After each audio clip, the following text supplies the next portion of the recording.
मेरी शादी को अभी सिर्फ 2 महीने ही हुए थे और इन 2 महीने में इस घर में जो कुछ होता हुआ मैं देख चुकी थी, उसने तो मेरे होश छुड़ाकर रख दिए थे। कहाँ मैं आजकल की एकदम मॉडल लड़की थी, शादी करके गांव में आ चुकी थी। मैंने सोचा था कि यहाँ पर मैं अपनी जिंदगी बहुत ही आराम और सुकून से गुजारूंगी, मगर यहाँ के लोगों के रहन सहन और तौर तरीके बहुत ही अजीब थे। यहाँ तक तो बिल्कुल ठीक था, मगर मेरे जेठ के तो कुछ अलग ही हाव भाव थे। उनको देखकर ही मुझ पर एक पूरे खानदान में उनके जैसा मर्द शायद ही किसी ने देखा होगा। मेरी जेठानी अपने पति से बहुत ही ज्यादा प्यार करती थी, हर वक्त अपने पति के आगे पीछे घूमती रहती थी, ये पहलवानों जैसी बदन। पहले पहले तो जेठ को जब पहली बार मैंने देखा तो मुझे यही लगा कि जिस तरह उनकी कसी हुई बदन है, यकीनन वो जिम वगैरह जाते होंगे। मगर मेरे पति का कहना था कि वह तो बस घर में ही और घर के बाहर थोड़े बहुत काम कर लेते हैं, इसके अलावा तो वह और कोई काम नहीं करते। सुबह सुबह वह घर से देसी घी के पराठे खाकर निकल जाते हैं और फिर रात को ही घर आते हैं। जेठ बहुत ही कम बोलते थे, अपने काम से काम रखने वाले थे। कुछ मैं भी उनसे झिझकती थी, इसीलिए अपने काम से ही काम रखती थी। मेरी जेठानी बड़ी ही अच्छे स्वभाव की थी, मगर थोड़ी नखरेली थी। जैसे ही जेठ घर आता तो झट से मुझे चूल्हे के आगे से हटाकर कहती, हटो हटो जी, मेरा पति आ गया है, अभी शोर मचा देगा कि लस्सी और परांठा दो, तुम बाद में अपनी रोटी बनाती रहना। तो मुझे हटाकर फौरन बड़े बड़े पेड़े लेकर 5 से 7 परांठे बनाती और 7 लस्सी बनाकर जेठ को पेश करती। वो आंगन में ही बिछी चारपाई पर बैठ जाता और देखते ही देखते वो सारे पराठे खाकर लस्सी भी खत्म कर देता। मैं तो उन्हें देख देख कर हैरान थी कि आखिर ये इंसान इतना सब कुछ खा कैसे लेता है। ये तो जेठानी की हिम्मत है जो उस शख्स को अभी तक बर्दाश्त कर रही थी। जेठ के मुकाबले मेरा पति तो बड़ा ही मासूम और भोला भला था। शादी के 2 महीने हो चुके थे, मगर अभी तक हमारे बीच पति पत्नी जैसी अंडरस्टैंडिंग नहीं हो सकी थी। शायद वह इसीलिए भी कि मैं पढ़ी लिखी थी, जबकि मेरा पति 10वीं तक ही गांव के स्कूल में से पढ़ा था। वे जब जेठ और जेठानी को बैठे बातें करते देखती तो मेरा भी दिल करता कि पति मेरे साथ मोहब्बत भरी बातें करे, जैसे जेठ जी अपनी बीवी से करते हैं। मगर मजाल है जो मेरा पति बड़े भाई से कुछ सीख ही लेता। कौशिक मेरी मम्मी की सहेली का बेटा था और बचपन से ही मेरी उसके साथ मंगनी हो चुकी थी। मैंने एमए तक एजुकेशन हासिल की और फिर मेरा रिश्ता मेरे पति कौशिक के साथ तय कर दिया गया। जेठ भले ही मेरे भाई जैसे थे, मगर मुझसे बहुत ही कम ही बात किया करते थे। ये बात नोट की थी कि जेठ और जेठानी में बहुत प्यार था। सारा सारा दिन जेठानी अपने पति की तारीफें करती रहती। जैसे ही पति घर आता तो उसकी देखभाल में लग जाती। जेठ ने घर में गधी की 2 जोड़ी भी पाल रखी थी, जिनका बहुत ख्याल रखता था। एक दिन रात का वक्त जब मैं किसी काम से आंगन में आई तो आंगन के पिछले हिस्से में मुझे बर्तन खटकने की आवाज आई। शोर सुनकर मैं थोड़ी खटक गई। उस वक्त तो सब सोए जाया करते थे, फिर जानवर वाले हिस्से में ये खटपट कैसी थी। झिझकते हुए धीरे धीरे कमरे के उस पिछले हिस्से की तरफ बढ़ने लगी जहां पर जेठ जी ने जानवरों को बंद रखा था। जैसे ही कुछ आगे बढ़कर मंजर देखा तो मेरी हैरत का कोई ठिकाना नहीं रहा। मेरी आंखें तो जैसे हैरत से फैल चुकी थी। उससे पहले कि जेठ की नजर मुझ पर पड़ती, मैं बौखला कर फौरन वापस भाग गई, मगर तभी मेरा पैर बाहर रखे गमले से टकराया। मैं तो गिरने से बच चुकी थी, मगर वो गमला टूट चुका था। उसी के साथ ही जेठ की भारी भरकम आवाज पहुंची, कौन है वहां, सामने आओ। मगर मैं वहां पर रुकी नहीं। पसीने से पूरा वजूद सारा बोर था। भागकर कमरे में आ गई, दरवाजा को लॉक लगा दिया और दरवाजे के पीछे खड़ी होकर गहरी सांस लेने लगी। मेरा पति तो बेख पर सो रहा था, जबकि मुझे अपने कमरे के बाहर तक कदमों की छाप सुनाई दी थी। शायद जेठ को शक हो चुका था कि मैं ही उसे वहां देखने गई थी। मुझे तो अपना वजूद अलग रचता हुआ महसूस हो रहा था। शर्म से पानी पानी हो चुकी थी कि सुबह कमरे से बाहर कैसे निकलूंगी। वहीं बेड पर टेक लगाकर बैठ गई। पानी का ग्लास फौरन लबों से लगा लिया था। आखिरी जेठ जी वहां पर कर क्या रहे थे, सोचकर ही मुझे तो उबकाई सी आने लगी थी। सुबह हुई तो सोचा कि इस बारे में जेठानी से बात करूंगी। आखिर इस बात में कितनी सच्चाई है, वह अपने पति की हरकत के बारे में जानती भी है या नहीं। मैं जेठ जी की नजरों में देखने से मुकम्मल तौर पर कतरा रही थी। मैंने और जेठानी ने नाश्ता बनाकर अपने अपने पति को दिया। दोनों भाई बैठकर इकट्ठे ही नाश्ता कर रहे थे। मैंने गौर किया था कि जेठ जी बड़े ही गौर से मुझे देख रहे थे। उनकी नजरों की तपिश मुझे अपने वजूद पर महसूस हो रही थी, मगर मैं सर झुकाए हुए थी। मुझे तो ठीक से नाश्ता भी नहीं किया जा रहा था। जैसे ही मेरा पति और जेठ घर से गए तो मैं सीधा जेठानी के कमरे की तरफ गई। चेहरे पे मुस्कुराहट सजाई गुनगुनाई थी हुई अपने बिस्तर की चादर ठीक कर रही थी। मुझे देखकर बोली, आओ कोमल, कैसे आना हुआ, बैठो। मैंने जेठानी को देखा तो अजीब सी कैफियत में गिरफ्तार होकर बोली कि नहीं, मैं बैठने नहीं आई। दरअसल मुझे आपसे एक बात करनी है। जेठानी कहने लगी कि हाँ बोलो, क्या बात है, इतनी परेशान क्यों लग रही हो। मैंने डरते डरते सारा मंजर जेठानी को बता दिया जो रात को देखा था। मुझे तो लगा था मेरी बात सुनकर उन्हें हैरत होगी, वो हैरत से भी या पीने से मुझे देखेंगी, मुझे डांटेंगी, मगर अगले ही पल उनका लहजा बहुत ही अजीब सा था और जोर का कहा लगाया पूरे रूम में उनकी हंसी की कह कह गूंजने लगी थी। उनकी कह कहा ने तो जैसे मुझे बहुत ही हैरत में डाल दिया था। मैंने कहा, जेठानी जी, मैं सच कह रही हूँ, मैंने खुद अपनी आंखों से उनको गधी का दूध निकालते हुए देखा था। मेरे शब्द सुनकर जेठानी बड़ी ही प्यार से मेरे गाल को सहलाया और फिर कहने लगी कि मैं तो समझ रही थी शहर की लड़की हो, समझदार होगी, हर बात से वाकिफ होगी, मगर तुम तो बड़ी भोली निकली। जेठानी की दो मायने वाले शब्द मुझे बहुत ही झंझलाने पर मजबूर कर चुकी थी। मैं कहने लगी कि क्या मतलब, आप जानती हैं कि आपके पति गधी का दूध पीते हैं।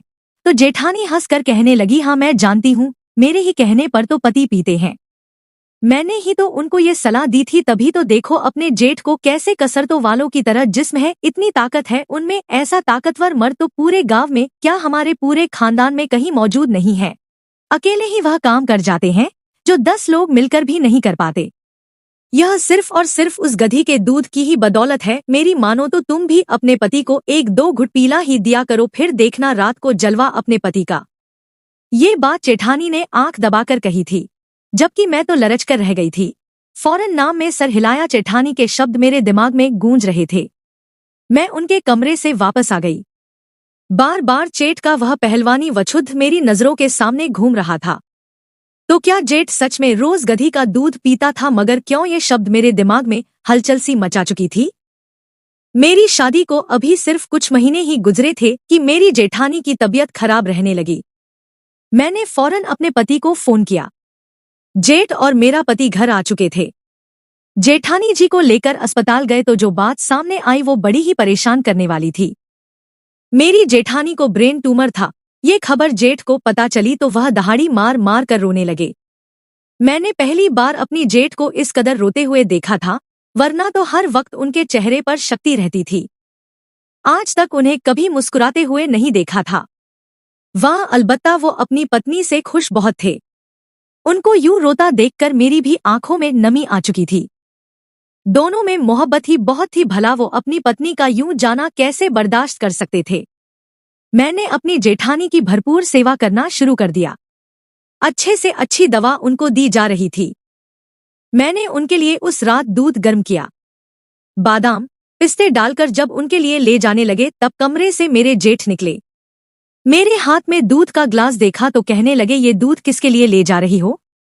मैंने डरते डरते कहा कि जी जेठानी के लिए। उन्होंने फौरन उस ग्लास को छटक दिया। कहने लगे, नहीं, उसे इस आम दूधों की जरूरत नहीं है, उसके लिए तो मेरा प्यार ही काफी है। उन्होंने वह दूध का ग्लास वापस भिजवा दिया था और फिर कुछ देर बाद एक बार फिर जेठ घर के पिछले हिस्से में चले गए। मैंने अपनी आंखों से देखा था जब वो एक ग्लास में गधी का दूध निकालकर अपने कमरे में जा चुके थे। मैं सोच में पड़ चुकी थी कि क्या जेठानी भी गधी का दूध पीती है? आखिर ये चक्कर क्या था? यूं ही सोच में मैं पड़ गई थी। अपने कमरे में आए तो मेरा पति आराम से सो रहा था। मुझे बड़ा गुस्सा आया था। शादी के इतने महीने गुजर जाने के बावजूद मेरे पति ने आज तक मुझसे मोहब्बत भरी बातें नहीं की थी। अगर मैं पति से मोहब्बत भरी बातें करने की कोशिश भी करती या उसके पास जाती तो वो मुझे खुद से दूर कर देता और कहता कि मुझे नींद आ रही है। ये बात मुझे अंदर ही अंदर बोझिल कर दिया था। आखिर क्या कमी थी मुझमें जो पति मेरे साथ वक्त गुजारना पसंद नहीं करता था?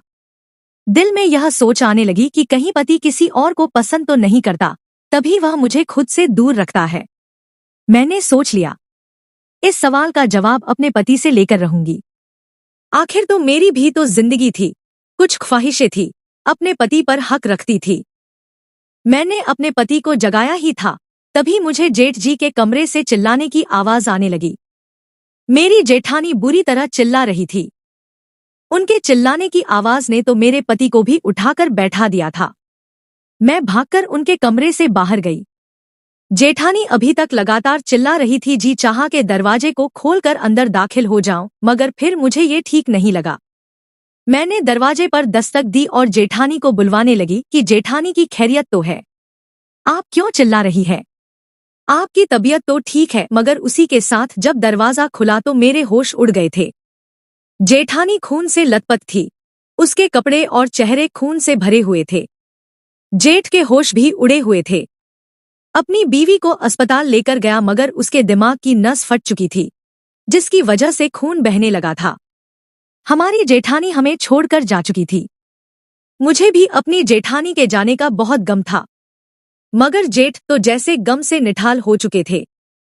कितने ही दिन तक तो किसी से कोई बात तक न की, अपने ही आप में मगन रहे, मगर शायद वक्त के साथ साथ जीना ही पड़ता है। जेठ सुबह सवेरे उठते तो अब उनके खाने पीने की जिम्मेदारी मुझ पर आ चुकी थी। देसी घी के पराठे बना बनाकर मेरे तो बाजू में दर्द शुरू हो जाता, मगर मेरे जेठ का पेट था या कुआं भरने का नाम ही न लेता। शुरू शुरू में तो मैं उनकी जिम्मेदारी निभाती रही, मगर धीरे धीरे मेरा दिल बड़ा ही बेजार सा होने लगा था। एक तो मेरे पति की मुझमें बिल्कुल भी दिलचस्पी नहीं दिखाई दे रही थी, वैसे ही मुझे परेशान करके रखा था। उस रोज तो मैंने फैसला कर लिया कि हर हाल में पति से बात करके रहूंगी। क्या वो किसी और को पसंद करता है या मैं ही बदसूरत हूँ?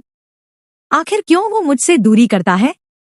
मैं पास आने की कोशिश भी करूँ तो वह मुझे खुद से दूर छटक कर अलग हो जाता है।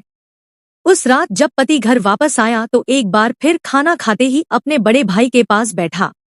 मैंने यह बात नोट की थी कि जब से जेठानी की मृत्यु हुई थी, मेरे जेठ ने गधी का दूध पीना भी बंद कर दिया था। जब तक जेठानी जिंदा थी वो रोज गधी का दूध पिया करते, मगर उनके मरने के बाद तो जैसे वो भूल ही चुके थे कि उन्होंने कोई गधी भी पाल रखी है। उस रात वो मेरे पति से बड़ी देर तक बातें करते रहे। कमरे में अपने पति का इंतजार करती रही। जब पति कमरे में आए तो फौरन लेटने लगे, मगर मैंने उन्हें रोका। उनके सामने जाकर बैठ ही गई तो वो भी चौंक कर मुझे देखने लगे। कहने लगे, यह क्या बात है कोमल, ऐसे क्यों देख रही हो? मैंने भी दो टूक शब्दों में अपने पति से कहा, आखिर सच्चाई क्या है? आप मुझे बताएं, क्या मैं आपको अच्छी नहीं लगती? क्या आपके दिल में कोई और है? ऐसा कहते हुए मेरी आवाज प्रोनी हो चुकी थी। मैंने बड़ी मुश्किल से अपने आंसुओं को काबू में कर रखा था। मेरा पति मेरी बात सुनकर मेरे हाथ अपने हाथों में पकड़ लिया। कहने लगा कि ऐसी कोई बात नहीं है कोमल, तुम मेरी जिंदगी की पहली और आखिरी लड़की हो, तुम्हारे अलावा मैं किसी का सोच भी नहीं सकता। आखिर तुम ऐसी बातें क्यों सोचती हो? उल्टा मैं तुम्हारे सामने खुद को कमतर समझता हूँ। पति के ये शब्द सुनकर मैंने फौरन उसके लबों पर हाथ रख दिया। मैंने कहा कि नहीं, आप मेरे पति हैं और मैं आपकी इज्जत करती हूँ।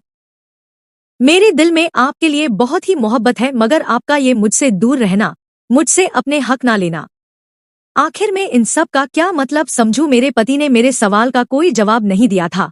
मुझे टालकर दोबारा सोने के लिए लेट चुके थे। अचानक वो मेरे साथ ऐसा क्यों कर रहे थे?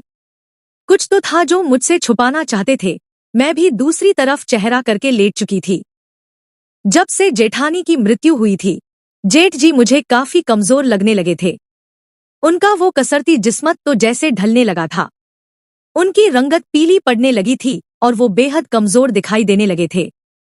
हर वक्त खांसते रहते और बीमार रहने लगे। उनकी ये हालत शायद जेठानी की जुदाई में हो चुकी थी। सुबह हुई तो एक बार फिर घर के काम में मैं बिजी हो गई। उस शाम बड़ी ही अजीब बात हुई।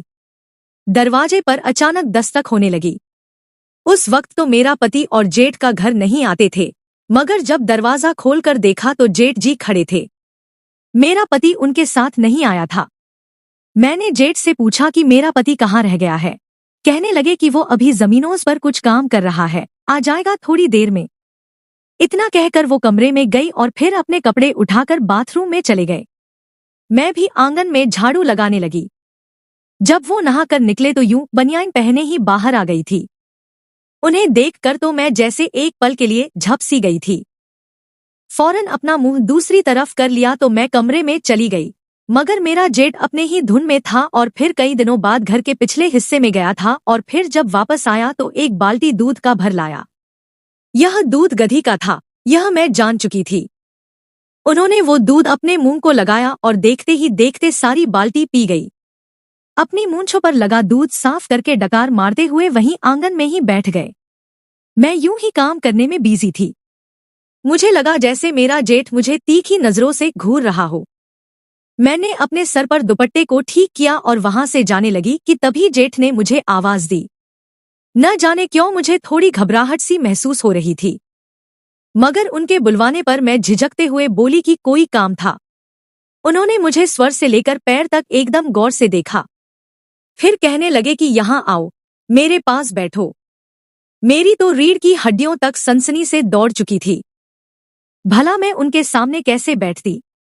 अभी मैं ये सोच ही रही थी कि एक बार फिर उनकी गर्जने वाली आवाज गूंजी कि तुम्हें सुनाई नहीं दिया, यहाँ आकर मेरे सामने बैठो। डरते डरते ही सही उनके साथ ही जाकर चारपाई की दूसरी तरफ बैठ गई। जेठ जी ने जो सवाल मुझसे किया मैं तो घबरा सी गई थी। कहने लगे, कौशिक तुम्हें खुश रखता है ना? किसी तरह की कोई परेशानी तो नहीं देता? अगर किसी भी तरह का मसला है तो मुझे बताओ, मैं उसके कान खींच लूंगा।